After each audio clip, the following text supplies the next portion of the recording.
খুবই clear cut কটা footage দিবেন, ফুটেজে অপরাধী প্রমাণ হলে আপনার বিরুদ্ধে ব্যবস্থা হবে। কালকে এই ন্যাক্কারজনক ঘটনা 24-এর পরে প্রথমবারের মধ্যে ঘটেছে। গতকালকের যে ঘটনা, কালকের ঘটনার প্রিভিয়াস ঘটনা হচ্ছে তারও আগের সেটি হচ্ছে একটা হ্যান্ডবল খেলার জার্সি এবং জুতা কেন দেয় নাই বাজেট থেকে, যেটা দেওয়ার কথা ছিল এই সংক্রান্ত একটা প্রবোজ যে এই বাজেটটিকে বাদ দিয়েছেন এই প্রোগ্রাম থেকে, স্বাভাবিক একটা সমালোচনা করে তিনি ফেসবুকে পোস্ট দিয়েছিলেন।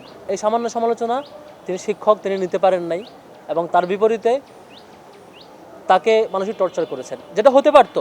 ধরলাম ওই শিক্ষার্থী কোনো অপরাধ করেছে, আপনি তার বিরুদ্ধে একাডেমিক যে সিস্টেম, পানিশমেন্ট নেওয়ার যে সিস্টেম, কোনো শিক্ষার্থী শিক্ষকের সাথে কোনো অপরাধসূচক আচরণ করলে শিক্ষকের দায়িত্ব হচ্ছে নিয়মতান্ত্রিক উপায়ে তার ব্যাপারে পানিশমেন্টে যাওয়া, অভিযোগে যাওয়া, তদন্তে যাওয়া। এটা হচ্ছে রেগুলার প্রসিডিওর।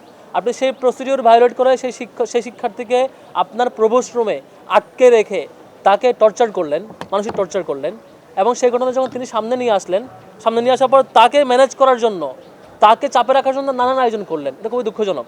এবং তিনি যখন সামনে ফেসবুকে এই পোস্টটি দিলেন, তারপর তার উপর নানা রকমের হুমকি দামকি সহ নানা রকমের একটা পক্ষ ম্যানেজ করার চেষ্টা করলো, একটা পক্ষ তাকে হুমকি দিয়ে থামাই দেওয়ার চেষ্টা করলো এই ঘটনা যাতে সামনে না নিয়ে আসে।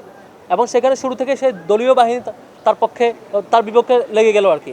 আপনারা দেখে থাকবেন, এরপরেই সেই হল সংসদের নির্বাচিত প্রতিনিধি ভিপি জিএস থেকে শুরু করে প্রত্যেকে তার পক্ষে যায় এবং এটি তাদের পক্ষ থেকে খুব সফট একটা দাবি নিয়ে কোনো আন্দোলন ছাড়াই শুরুতে প্রভুদের কাছে যায়, গিয়ে বলে স্যার আপনার ব্যাপারে এই কনসার্নটা আসছে, আমরা জানতে চাই সত্য কিনা। তিনি বলছেন এটা মিথ্যা। তাহলে ফুটেজ দেখালেই তো হয়ে যায়।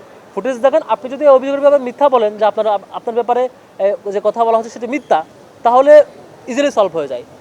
একজন শিক্ষার্থী এত বড় রিস্ক নিয়ে আপনার বিরুদ্ধে যে অভিযোগ দিয়েছে যে অপরাধের ব্যাপারে, সেটি নিশ্চয়ই সে খুব শখের বসে দেয় নাই, সে রিস্ক নিয়ে দিয়েছে।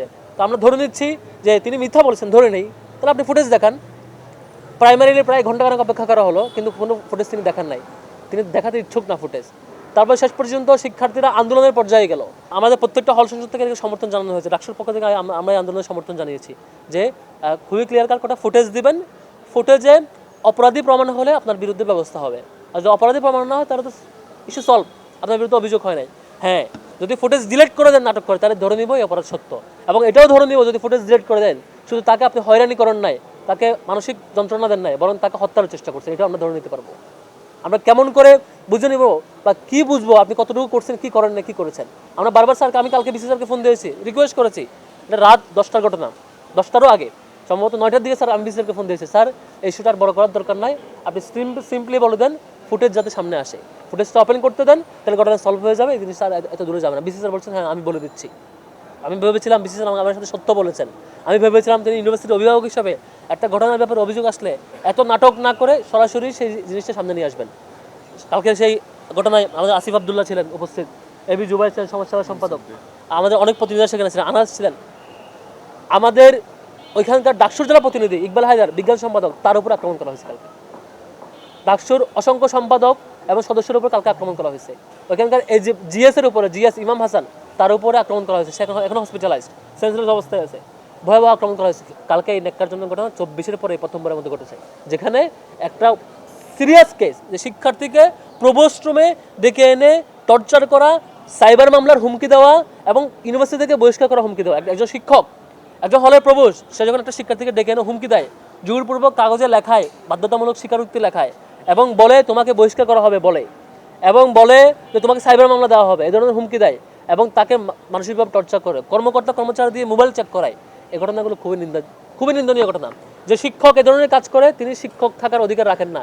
যে প্রভোস্ট, যার দায়িত্ব শিক্ষার্থীদের নিরাপত্তা দেওয়া, যিনি এটা নিজে যে ঘটনা করেন, তিনি এই পদে আর থাকতে পারেন, নৈতিক অধিকার তিনি হারিয়ে ফেলেন। তার যদি মিনিমাম লজ্জা থাকতো, সংকোচবোধ থাকতো, শিক্ষক হিসেবে মিনিমাম হোর্স জ্ঞান কিচ্ছু থাকতো, ন্যূনতম থাকতো, তিনি আগে সিসিটিভি ফুটেজ ওপেন করতেন, নিজেকে প্রুফ করতেন তিনি অপরাধী না। আর যদি তিনি অপরাধী হইতেন, কারণ নিজেকে ছিটকে পড়তেন, বলতেন যে আমার ভুল হয়েছে, আমি সরি, চলে যাচ্ছি, এটা বলতেন। সেটা না করে তিনি দলীয় বাহিনী নিয়ে আসলেন, বাহিনী নিয়ে এসে কালকে সেই রুল প্লে করলেন। আজকে দেখে রাখবেন, বিশ্ববিদ্যালয় কর্তৃপক্ষ একটি তদন্ত কমিটি করেছে, নাটকের আরেক রূপ। বিশ্ববিদ্যালয়ের ভাইস চ্যান্সেলর যদি তিনি আগ্রহী হইতেন, সবার আগে দায়িত্ব ছিল তিনি সেখানে যাবেন। কালকে 2জন প্রবিসি কালকে সেখানে গিয়েছেন, 2জন প্রবিসি সেখানে উপস্থিত থেকে জাস্ট বসে আছেন, এবং ওনারাও ওয়েলকাম করছেন যে ছাত্রদল তোমরা আসো, হামলা করো। অবাক করার ব্যাপার, 2জন প্রবিসি প্রভোস্টের পাশে বসে আছেন, আর ছাত্রদল এসে হামলা করলো, সেই হামলাকে তারা জাস্টিফাই করতেছে। অথচ প্রবেশের দায়িত্ব ছিল প্রবেশকে বলা যে আপনি সিসিটিভি ফুটেজ ওপেন করেন, দেখান আপনি নিরপরাধ কিনা। দায়িত্ব ছিল শিক্ষার্থীর পক্ষে যাওয়া, তারা এটা জান নাই। আজকে আমরা এটা খুবই নিন্দা জানাই ডাকসুর পক্ষ থেকে যে ইউনিভার্সিটির ভিসি স্যার এবং প্রভিসি ওনারা যে রুল প্লে করেছেন এটা খুবই দুঃখজনক। এই নিন্দনীয় রুল আমরা নিন্দা জানাই। ওনাদের উচিত ছিল এটা দ্রুত এটা ব্যবস্থা নেওয়া।